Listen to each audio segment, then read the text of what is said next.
Car ज्ञान number 1 channel में आपका स्वागत है फ्रेंड।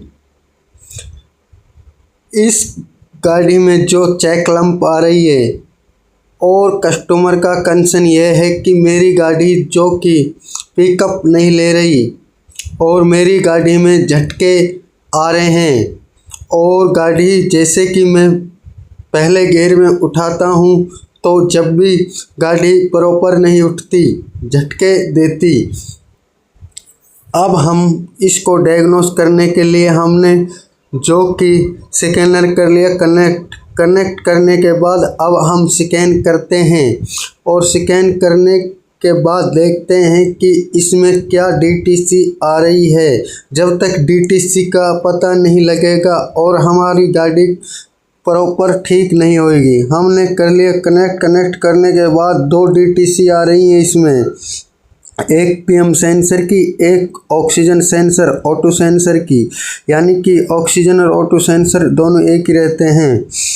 और हमने ये कर दी दोनों इरेज करने के बाद फ्रेंड एक बार दोबारा से इरेज करते हैं और इरेज करने के बाद जो कि फ्रेंड इसमें अब हम देखते हैं कोई डीटीसी हिस्ट्री में कौन सी गई। हालांकि हिस्ट्री में आ रही है लेकिन हमने जैसे इरेज करी फिर पेंडिंग में आ रही है। पीएम सेंसर की चली गई, ऑटो सेंसर की डीटीसी अब भी है सेंसर 1 की। तो जो सेंसर 1 है ये हमने देखना है कि हमारा सेंसर ख़राब है या फिर हमारी वायरिंग ख़राब है। तो इसी के लिए हमें एक फार्मूला आजमाना है। जो फार्मूला है इस गाड़ी पे हम कर दिखाएंगे आप लोगों को।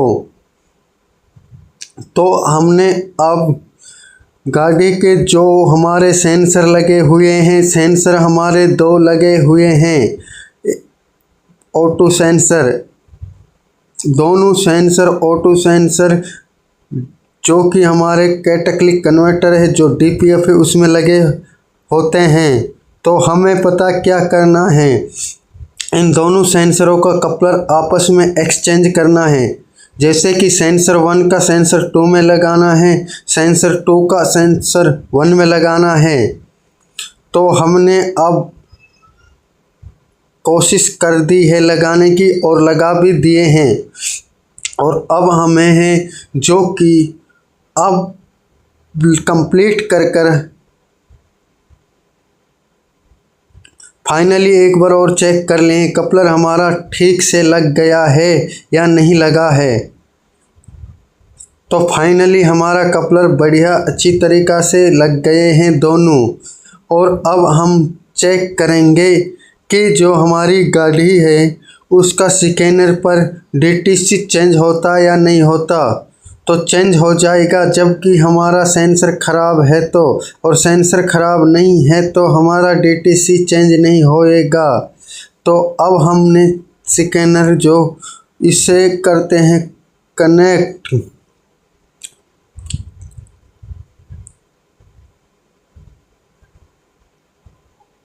फ्रेंड कनेक्ट करने के बाद हमने स्कैन किया, स्कैन करने के बाद जो कि सेंसर 2 हो गया है।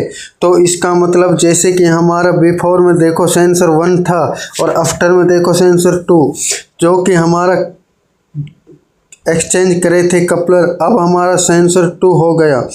तो फ्रेंड हम समझ गए हैं कि हमारा जो सेंसर है वो ख़राब है क्योंकि हमने आपस में कपलर चेंज किए हैं। P003100 डीटीसी आती है जब भी हमें एक बार ऑटो सेंसर क्लीन करके भी देखना है। क्लीन करने से भी चली जाती है डीटीसी कई बार।